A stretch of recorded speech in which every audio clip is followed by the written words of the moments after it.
session on regularization, ordinary least square, Lasso regression, ridge regression, L1 regularization, and L2 regularization. So before talking about regularization, let's talk about regression. Okay, and let's do a recap of regression.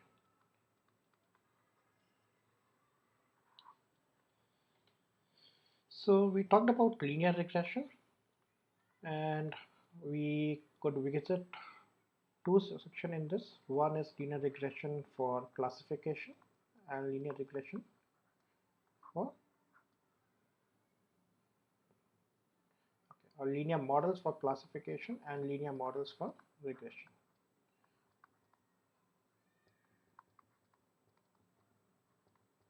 Okay. And linear models for regression would come under something called, what we'll call them in general as classes of linear regression.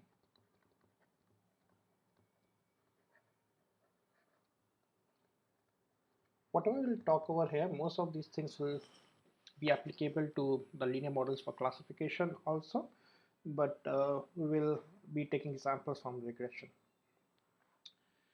So let's understand linear regression, recap that. So linear regression, we talked about that if there is a y which we can model as a function of x or linear function of x, so basically w1 x1, w2 x2, and so on and so forth. So what is x1 and w1 over here? So if I have a data set, it has 10 columns. We'll call this as a feature matrix, and if you want to predict something out of here, this is my target variable. Okay. If I am talking about in terms of notation of rows and columns, so 1, 2, 3, 4, 4, then I'll call each of this. The first row as ti, t1, t2, and so on and so forth. Similarly, I'll call these as your x1, x2, x3, so on and so forth, and then there will be columns inside. Okay, and these will be row IDs and this will be column IDs. So if I have to refer to this, I'll call it xij or x11. This would be x12.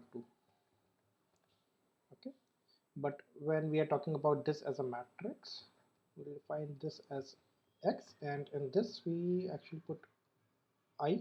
This will be just noting a feature vector. So in this particular case, I'm saying that each row is a feature vector x, and the limits of this is xi, where I is equals to 1, 2. If there are 10 features, x1 to x10. So here this is a notation that we are using, a matrix notation. Okay, so here these subscripts are columns, not your rows. And we are trying to predict y, which is our predictions of this t. Okay, so y are trying to mimic t. Okay. And we are trying to compute y as a function of a feature matrix. Okay, a feature vector.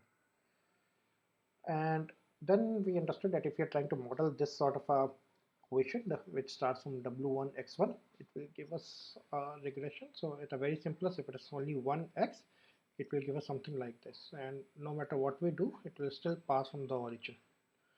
And many of these functions, suppose if this is my function,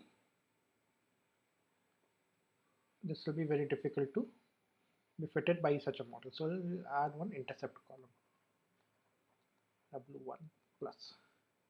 Now if I want to calculate or fit my intercept term alone, it will be difficult. So for mathematical symmetry, we'll call it w1 into 1, okay, which we can also denote as x to the power 0, okay, or x0th, and then we would continue with this. In this form, this is very simple. Now this is wi xi, where I is equals to 0 to cardinality of my vector x.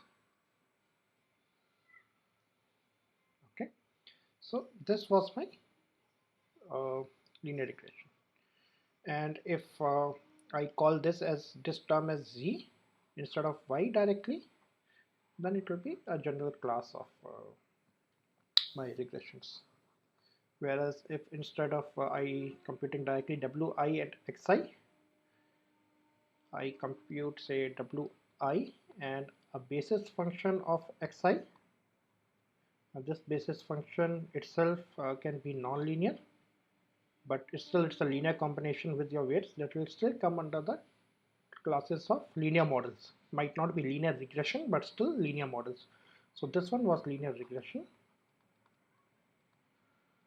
Okay, this is linear model.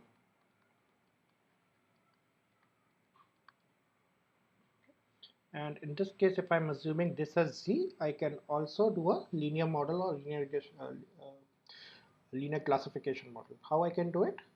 By simply changing my error terms. Now let's go to next section and try to see if the error function for such a function. So what was my loss? My loss is equals to error in very simplest form. Okay. And what is my error? So in the case of regression, suppose I'm using a square error. Okay. This is a separate discussion in itself, and this confuses many of the people. So we'll spend some time over here. So let's see what are the losses. So we said y is equals to omega I xi, I is equals to 0 to say the cardinality of xi is say, let's say cardinality to factorize. This is my y, okay, or yi in this particular case. Let's not call it I but call it n. So we are using now n as the row number, okay, and I is my the columns of w or I, indexes of w and I is an element of 0 to cardinality of x vector. Okay. Now anything y, a function of your y n and your tn, which was the actual target, is a loss. Now what is this function will determine what loss it is. So if this function is mod, simple mod n minus tn, this is what is called as L1 loss. Okay, we are using this terminology again and again. We open this session to discuss L1 regularization, but what we are saying about here is L1 loss, and we are deliberately trying to cover these losses so that you do not get confused between L1 loss and L1 regularization. L1 loss is a completely different topic in altogether, and L1 L2 regularization are different topics. But so it is important to know that these sort of a loss exists. And that is why we're putting as a general notation of error. What error you choose is a different topic in altogether. We'll consume it as error, and we'll talk about regularizations after this. If we take a square of it, so yn minus tn, and if we take a square, then it doesn't matter whether we are using this mod or not. This is L2 loss. Okay. This is also your square loss. Okay. So you can also call it like a square loss. And if it is a logistic regression, okay, then instead of calling this yn, we can call it zn, and we can call something like a cross entropy loss. What is cross entropy? We discussed this in the session on decision trees. So if you have not seen that video, we already have a video on cross entropy, which is minus p log of p minus 1 minus p log of 1 minus p. It's a natural log. This is a cross entropy error. And what is p over here? P is equals to probability of any one class, which is given by 1 upon 1 plus e to the power minus z, where z is equals to the same thing summation of wi to xi, what we are calling yn over here directly. Instead of yn, we actually do a zn, we compute the probability, and this will be probability of a class minus a probability of other class. Here we will put it, so the actual class and the probability of this particular class. So if I'm predicting say 0.75 as a probability, so my actual is 1, so it will be 0.75 into log of 0.75, and this 1 minus 0 is 0, so on and so forth. So this is a small discussion on loss. So when I say L1, sorry, not loss, sorry, these are errors again. I am getting confused. L1 error. Okay, here also call it errors. This can also be termed as losses, but to avoid confusion, we'll call it errors. Okay, and here our loss is error plus regularization if any. Error could be one of these depending upon what model you are using. For regression, you can have like L1, L2, or other form of error. For classification, you have cross-entropy, or this can also be called like a logistic error. But one form of error that we have chosen. And once we put this as error, then the discussion of which type of error this is over. You can have L1, L2, or something like that. Okay.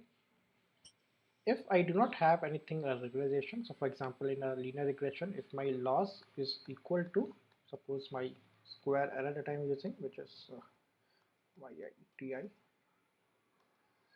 or YNTN summation, and is equals to 1 to your number of rows, capital N.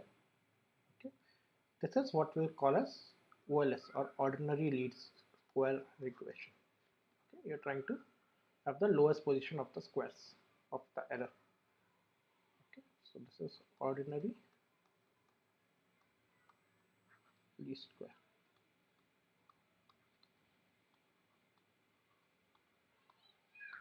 Without regression, regularization. So this doesn't have a regularization.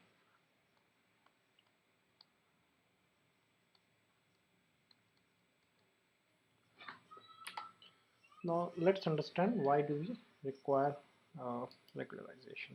So very brief discussion, although it's a very simple concept, so we'll not spend much of our time over here. So if I have this, suppose function that I'm fitting, so this is my original curve from which the data is coming. Now obviously there will be some noise in when I get the data, so I'll not get exactly the data that fits on this particular curve, or I might not even have enough data to resemble this curve. So the data that I'll be getting is say somewhere around this, assume or something like this data. Now if I say my error or my losses is only my square error, okay, so this is my yn minus tn whole square and the summation of this. If this is my error, then if I want to minimize my error, I can minimize it only if I actually fit a curve which is of this dimension. So such a complex function, if it could be modeled as a linear model, then this would have a sort of a zero error and hence zero loss, because without regularization error is equals to loss. But this is obviously what we are not as humans expecting any of the curve to be, or function from which the data is coming to be. So what we do, if we do not know the concept of regularization, we will just say to smoothen this particular curve. So if we smoothen this particular curve, we get something like say this. So we would get, if we are just trying to connect the means or centers of these peaks, that will be smoothing for our purpose.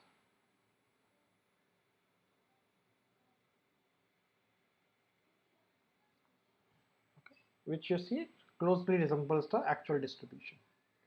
And what we have done when smoothing this out, we have reduced all these noises, or in terms we have tried to decrease the overfitting, or in a sense we have tried to simplify the model. So that is the purpose of regularization. And in the case of a linear regression, how can we simplify a model? So suppose we had y is equals to w0 x0 plus w1 x1 plus w so on wn xn. Okay. And if the function is so complex as this one, it's highly unlikely it will be just a linear one. So assume this is a more of a generalistic concept of basis function that we're talking about, plus w1 basis function of x0 plus so on and so forth. Now for a moment assume that all these basis functions are sine functions or a Gaussian function, anyone you can take, it will try to resemble that sort of a thing. So if I am going for this sort of a curve, okay, this can be assumed as something like, if I have this sine curve and if I fit another sine curve on top of it with some other frequency, this will be something like that. So what I'm getting is very similar to this. Okay, so assume my this sine curve is sine of, say, a multiplier outside w1 sine of x1, and this outer function is sine with another, say, frequency, so w2 sine of x2. Okay, so this smaller spikes, this is coming from this function and this bigger one is coming from this. Now if I want to simplify it, I would like to retain the outer one, which is that broader sine curve, and I would like to get away with the smaller sine curve that it has fitted over this. So if I add, currently what is happening is I take this point and then I add the second part. Here also if you see, I've taken this one and then I have added the second part. In this particular case, second part would be in negative because of the sign. So when I add a negative, it will go down. Again, as my 2 pi is over here, then in the third pi again it will rise, and then in the fourth pi it will go down. So this is just one sine function plus second sine function. This is what is happening. And if now I cannot make this as 0 because x2 will have some value, sine of x2 will have some function of x2 will have this value. So the only way to get rid of this overfitting is to make this as 0. Okay, or make this as so low so that even if it is fitting, it will be like very close it and I can ignore it. So this is the intuition behind regularization, how regularization simplifies your model by making some of these weights 0 such that whatever function or a direct multiplication of x. So here we are doing a basis regression and this is a simple linear regression. Okay, this is a linear basis regression. Any which case, depending upon if we can make some of these weights zeros or very close to 0, in both of these cases will simplify the model of y. So that is our objective. So what we do is, if we want to penalize the weights in this particular case, then we add a regularization function which is a function of the weight. So we call our loss is not just the error term, because if we're trying to minimize the error, we'll get something like this.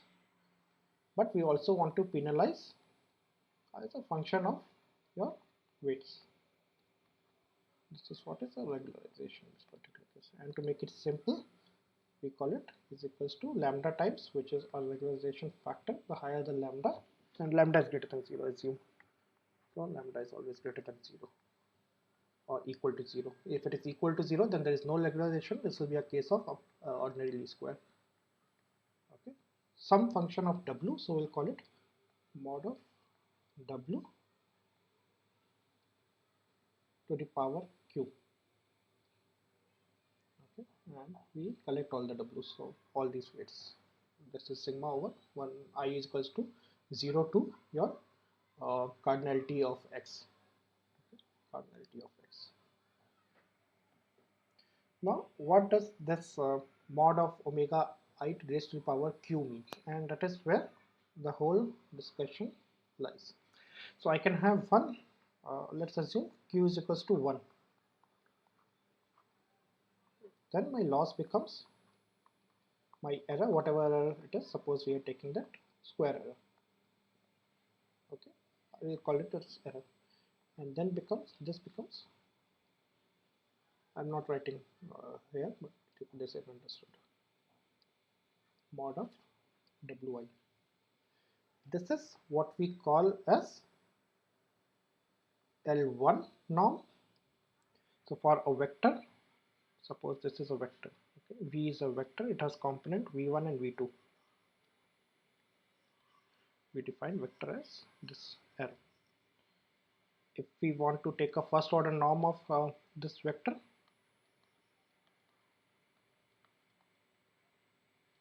v2, the first order norm or L1 norm is called, it is denoted as v and 1. This is the L1 norm. This is equals to v1 plus v2. Second order norm of v is denoted as these, sorry, these two outside. This would be v1 square plus v2 square. Okay, and then you can have pth order norm also of v. This would be v1 to the power p plus whatever. You got the idea. And if we are keeping power 1, this is obviously L1 norm or L1 regularization in this particular case. Earlier what we discussed was L1 loss or error function. Now here we are using this in regularization on weights. Okay, so this is L1 regularization. Do not confuse it with L1 error functions or L1 losses. So this is L1 regularization. Okay, and an example of this is something called a Lasso regression. Okay, next let's understand the differences between your lasso and so here we will discuss lasso. We already covered that, and the second thing is regression. Okay.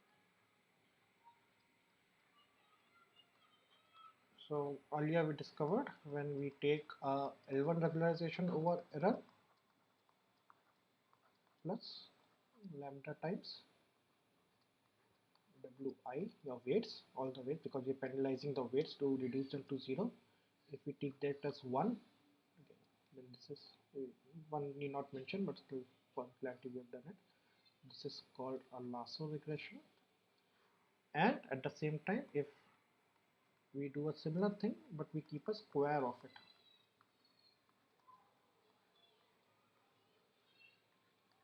then it is called a ridge regression.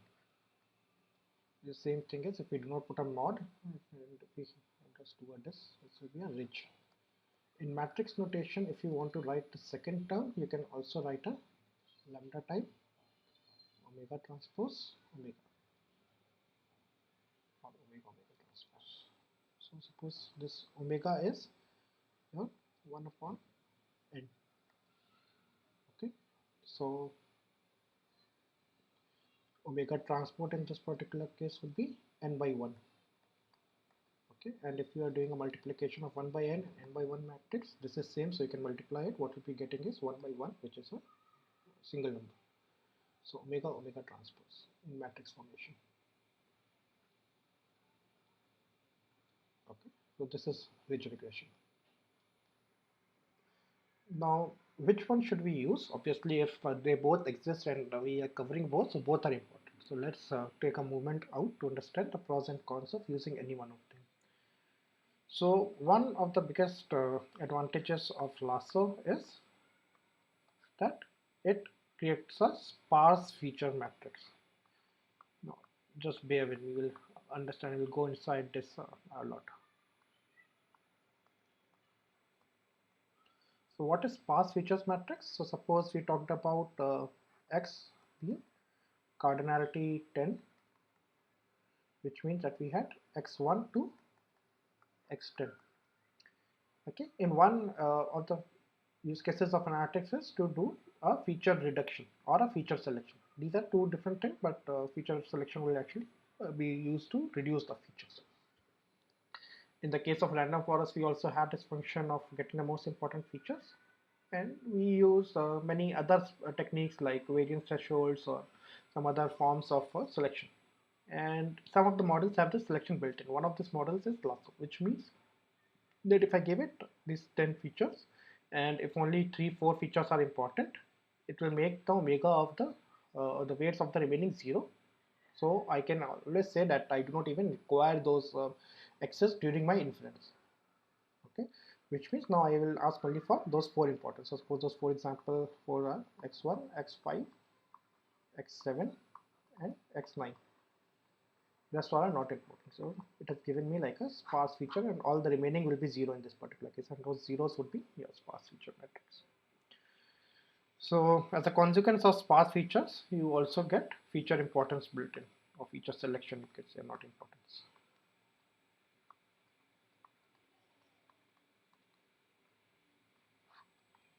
Okay.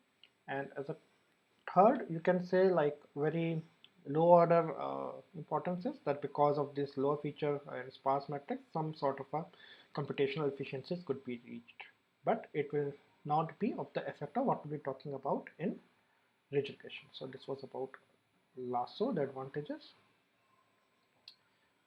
Again, the disadvantage of Lasso, which will be the advantage of Reg. If you want to minimize this loss function, we'll have to differentiate it, find its gradient, and then find the minima of that function by keeping the gradient as 0. Now it is easier to differentiate with something which has square. So if I have something called x square, the differential of this x square is equals to 2x, a linear, which is a very simpler mathematics. But if I'm trying to differentiate something like mod, it is a discontinuous function. Okay, so mod is something like this. Okay. Because of the discontinuity, the differential that I get is again discontinuous. I get two forms of differential, one for this, one for this, which makes mathematics and model fitting a bit difficult and optimization a bit difficult for me. Okay. So it is not easy to optimize. So these are the advantages and disadvantages of Lasso, and the reverse for the Ridge. So these are your advantages, and this is your disadvantage. Differentiation and hence optimization. Now let's take a moment to understand why we get sparse feature matrix in Lasso but not in the case of ridge regressions, despite the fact uh, we both are penalizing the weights in both of these cases. But in only in case of Lasso, we can take it to 0. In the case of ridge, it will come close to 0 but not exactly 0. So suppose we have loss is equals to r error plus regularization terms I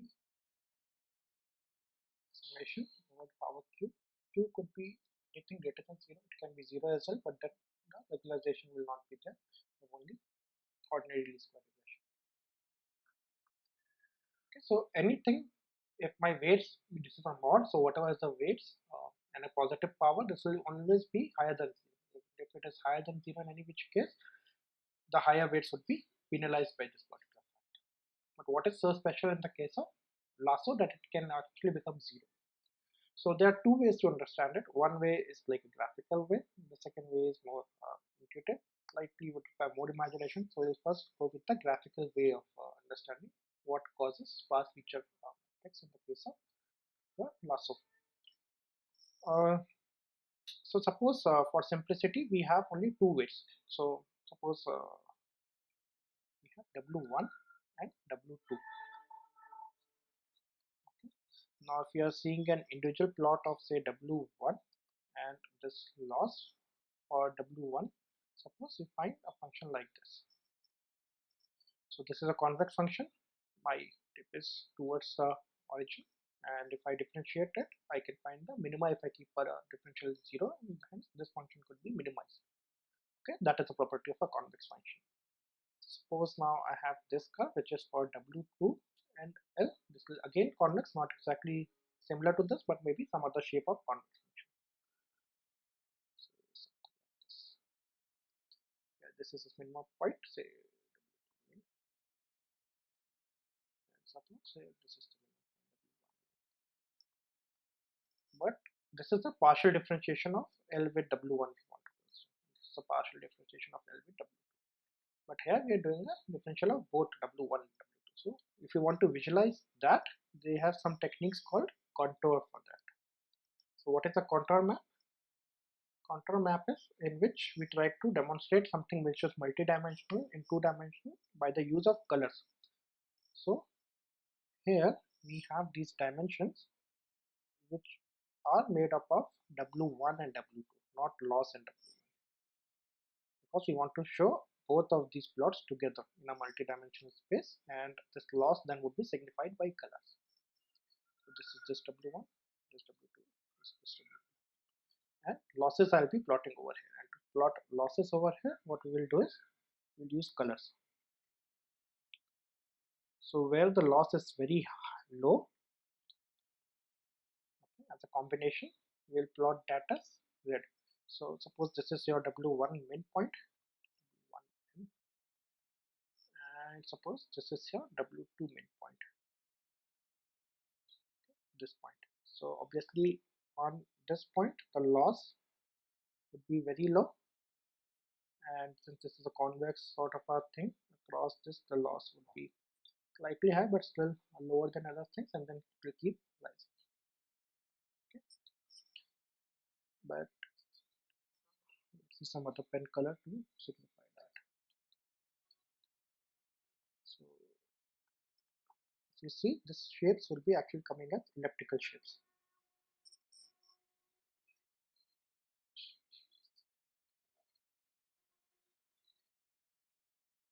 And then it will be very high. So these are higher losses, outer planes, and these are my losses lower. So my function, my objective in optimization is that if I'm anywhere here in any of the plane, I should be able to reach down if I'm differentiating with both W1 and W2 or my W vector. Okay, so if I'm differentiating my loss with respect to delta W, and I keep this as 0, I would like to slowly reach this point in time, which is the minimum for both of these things. Okay, so these are what we'll call as contour maps. And now start your imagination, because now we'll be plotting these contours with the addition of the regularization function. So currently we only did a contour for this error. So this was not loss, but this is like say these are contours of errors. Okay, and these are also errors. This is what we are plotting. Now what we are trying to do is we are trying to minimize both error plus regularization. So let us draw both error and regularization into one. So let's talk about first lasso, or q is equals to 1. Case q is equals to 1, which is lasso. So in lasso regression, how does a mod function work? So if I have w1 mod and w2 mod, I need to keep it below a particular level. So suppose say this is C, and if I fix this and I want to keep this as let's say C. Okay. So if C is suppose 1, so either I can have w1 as 1, or I can have w2 as 1, or I can have w2 as minus 1, because this is mod, so this will give me total as 1, or I can have w1 as minus 1, plus 1, w1 minus 1, plus 1. Okay. I can have this shape of, this is my w1 plus w2 mod function. This equals to less than equal to C. Now the C could be anything. If C is 1, this is the plot, but otherwise whatever is the C, you can keep that as the function. It will give you these sort of a rhombuses, or you can say squares.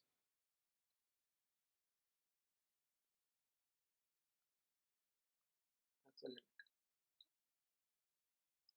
This would be your regularization terms contours or plots that you can see over error. So this is your this term, regularization error, let's call it RE. So these are the contours of your RE. Now if you are adding the contours of your RE and you are adding the contours of your error, which are these ellipticals in nature, let's see where do they cross. So let me take the pen color. I'll draw all the contours for one color to make it simpler for me to draw. But you can get the idea, these contours will be of different colors. So the closer one will be some other color and outer one some other color. And contours for this would be, we are assuming higher because this is higher than regularization in most of these cases. So we'll start from here. So if we come from here, these and outer contours,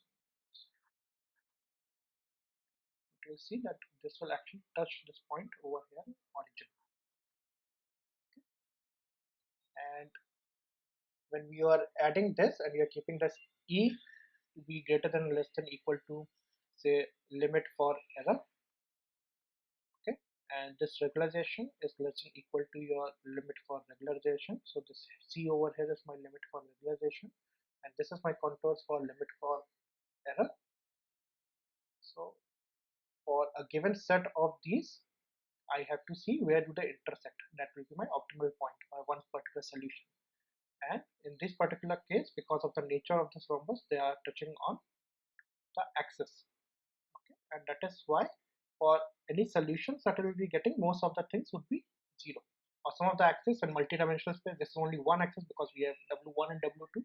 It's coinciding over here, but assume in a multi-dimensional space, it will be on the coincidence of multi-dimensional of these axes. And because of this, it becomes 0. Now let's see the same case, what happens in the case of a ridge regression. Okay, again, I'll go back to my, say, some other color to draw my ridge regression, and the contours for error in this particular case. Ridge regression is a square, and in for a square, if we are trying to do W1 square plus W2 square is less than equal to, say any limit. Suppose let's assume this is 1 and then we will assume it to this will give us, this is a loci of a circle. Okay, so this will form a circle. Okay? Center is 0 and my axis is, so 1 square plus 0 square is 1, and this will give you this sort of a shape. And again, if I'm keeping this as limit for my regularization, it will again give me a circle. So all the things, okay, circular maps, will just circle around. So this is W1 and this is W2. Now in this particular case, if I'm drawing the contours of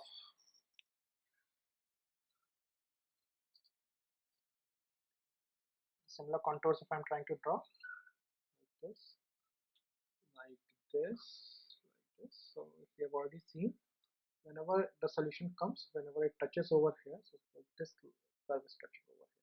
Okay, we are not talking about closing because then the addition will actually be greater, but addition will be exactly equal to LR plus LE when they touch. So when they touch over here, they do not actually touch on the origin.